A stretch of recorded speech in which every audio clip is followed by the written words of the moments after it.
Minsan sa isang maliit na nayon, may mga taong masaya na naninirahan. Maganda ang kapaligiran, malamig ang simoy ng hangin at payapa ang mga taong namumuhay. Pero meron silang isang problema. Wala silang malapit na mapagkukunan ng tubig. Kailangan pa nilang maglakad ng 1 milya bago sila makarating sa isang bukal. At ang problemang ito ay gustong masolusyonan ng kanilang pinuno. Kaya pinaalam niya ito sa lahat at sinabi rin niya na kung sino ang willing na magbigay ng supply ng tubig sa kanilang lugar ay makakatanggap ng malaking gantimpala.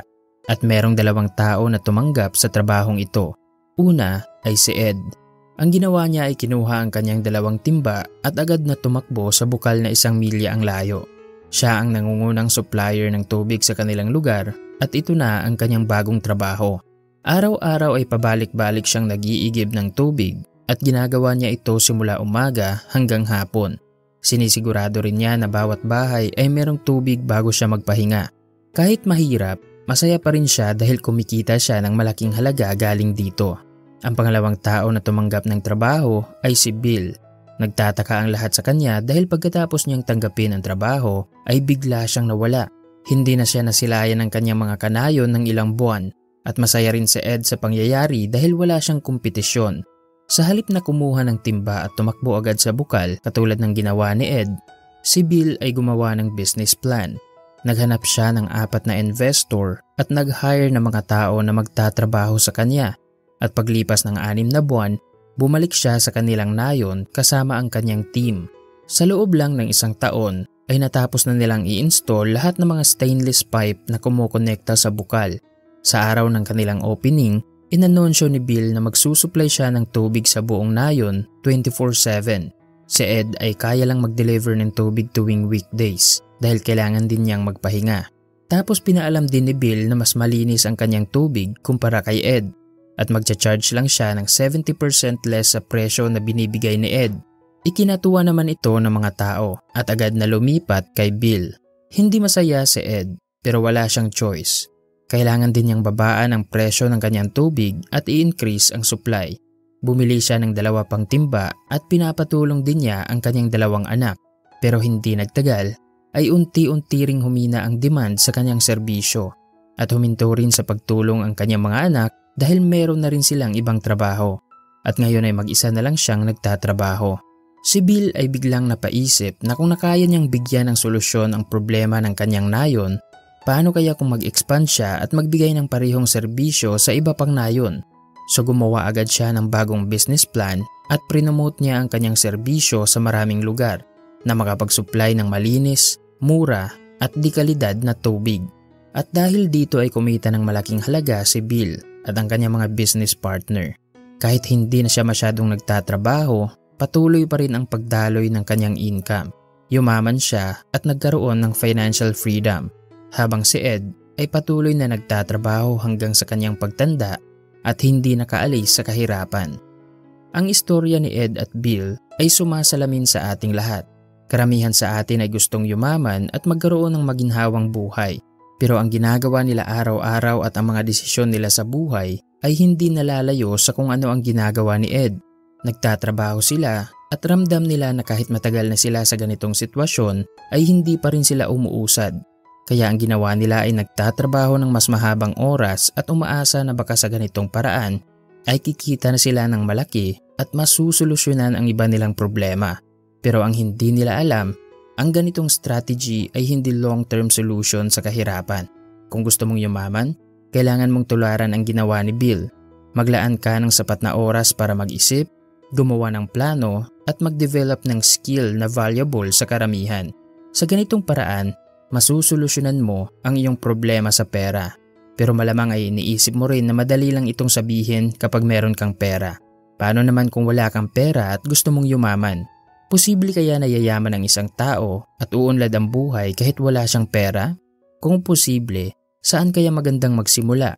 Sa videong ito, susubukan nating bigyan ng sagot ang tanong na paano yumaman kahit wala kang puhunan. Siguraduhin mo lang na mapanood mo hanggang dulo ang video at ilista mo rin ang mga mahahalagang aral. Inaanyayahan kita na mag-invest ng iyong oras ngayon para matuto. So kung handa ka na, simulan na natin ang discussion. Number 1. Unahin mo ang mag-develop ng skill. Dapat mong intindihin na kung gusto mong yumaman, kailangan mong i-attract ang mga opportunity sa iyong buhay. Dapat ay isa kang opportunity magnet. At ang pinakamagandang paraan kung paano ito gawin ay mag-develop ka ng high income skill o uri ng skill na mataas ang demand sa market. Katulad ng nagawa nating halimbawa kanina, sina Ed at Bill ay magkapareho ng opportunity pero magkaiba sila ng skill. Si Bill ay naglaan ng sapat na oras para matutunan ang paggawa ng system sa kanyang negosyo at isa ito sa dahilan kung bakit siya yumaman. Kapag alam mong gawin ang isang bagay na hindi kayang gawin ng karamihan, marami ang gustong mag-hire sa iyo at willing na ibigay ang kanilang pera kapalit ang iyong serbisyo. Kaya mahalaga na mag-develop ka ng high income skill. Isipin mo na lang na wala kang problema sa paggastos. Ang tunay na problema ay kulang ka sa income. Poproblemahin mo pa ba ang 20,000 pesos na bilihin kung kumikita ka naman ng 200,000 pesos? Malamang ay hindi. At ang dahilan naman kung bakit maliit lang ang iyong income, yun ay dahil ang iyong skill ay maliit lang na value ang naibibigay sa ibang tao. At yan ang dapat mong maintindihan kung bakit mahalaga na unahin mong mag-develop ng high income skill. Lahat ng mga successful at mayayaman na tao ay maraming skill. Hindi sila yumaman dahil marami silang pera. Ang pera ay resulta lang at bunga ng kanilang mga nalalaman.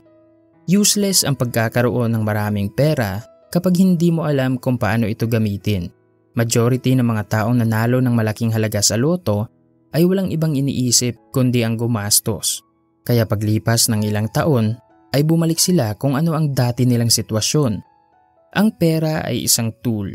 Pwede mo itong gamitin para bilhin ang iyong mga ninanais, katulad ng bagong gadget, sapatos, damit, o pwede mo rin itong gamitin kapital sa pagsisimula ng isang negosyo.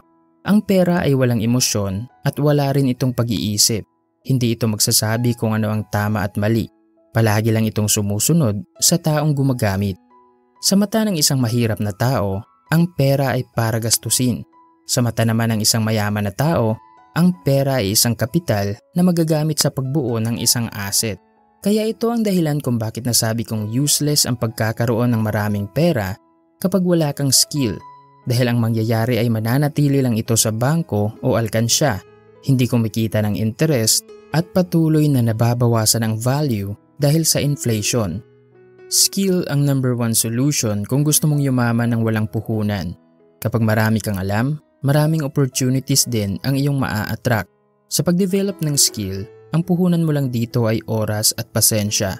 At kung meron mang kasamang pera, paniguradong maliit lang ito na halaga. Ang una mong gawin ay alamin mo kung anong problema ang gusto mong bigyan ng solusyon. Tapos maglaan ka ng sapat na oras para pag-aralan ang industriyang ito at magbigay ka ng solusyon sa pamamagitan ng produkto at serbisyo. Gumawa ka rin ng system para kung malaki na ang iyong negosyo ay hindi ito palaging umaasa sa iyo. At kapag nagawa mo yan, kapag na-develop mo ang ganyang uri ng skill, paniguradong automatic na darating sa iyo ang pera. Number 2. Matuto kang gumamit ng leverage. Merong dalawang paraan kung paano matuto. Una ay sa sarili mong karanasan. Ito yung trial and error. Meron kang gustong subukan. Nagkamali ka, bumangon, natuto, at alam mo na kung ano ang dapat gawin sa susunod. Pangalawa ay sa karanasan ng ibang tao. Meron kang gustong subukan pero hindi mo alam kung saan at paano magsimula. Kaya ang ginawa mo ay naghanap ng taong dumaan na sa ganitong proseso at in-apply kung ano yung mga nag-work sa kanya. Ang unang paraan ay matagal at magkakamali ka pa ng maraming beses bago mo matutunan ang isang bagay. Ang pangalawang paraan ay mabilis dahil hindi mo na kailangang pagdaanan lahat ng pagkakamali bago ka matuto. Normal lang ang magkamali, pero kung meron kang choice na bawasan ito, mas mabuti. At eto ang purpose ng leverage. Kung gusto mong yumaman ng walang puhunan, kailangan mong matutunan kung paano ito gamitin. Ang leverage ay isang tool. Ito ang magpapagaan ng iyong buhay at magpapabilis ng iyong pag-asenso. Halimbawa, ang utang ay isang form of leverage. Para sa mga mahihirap na tao, ang utang ay gagamitin nilang tool para makuha ang kanilang mga gusto, katulad ng mga gadgets, appliances, sasakyan, bahay at iba pa. Para sa mga mayayaman naman, ang utang ay gagamitin nilang kapital para mag-expand ang kanilang negosyo. Gagamitin nila ito sa paggawa ng research, pag-hire ng mga magagaling na employee para mag-improve ang kanilang produkto. Katulad na lang ng nangyari kay Tony Tan Caktiong noong sinimulan niyang pasukin ang pagnenegosyo. Ang ginamit niyang kapital ay pera ng kanyang magulang. Meron siyang plano at vision sa pagnenegosyo, pero ang problema ay wala pa siyang kapital. Kaya ang ginawa niya ay gumamit siya ng leverage. Ginamit niya ang pera ng kanyang mga magulang para masimulan ang plano niyang negosyo. Pero hindi kita ini-encourage na mangutang. Mas maganda pa rin kung magsimula ka ng negosyo na sarili mong pera ang iyong puhunan. At kapag napalago mo na ito, doon ka na magsimulang gumamit ng leverage dahil kampante ka na sa kita ng iyong negosyo.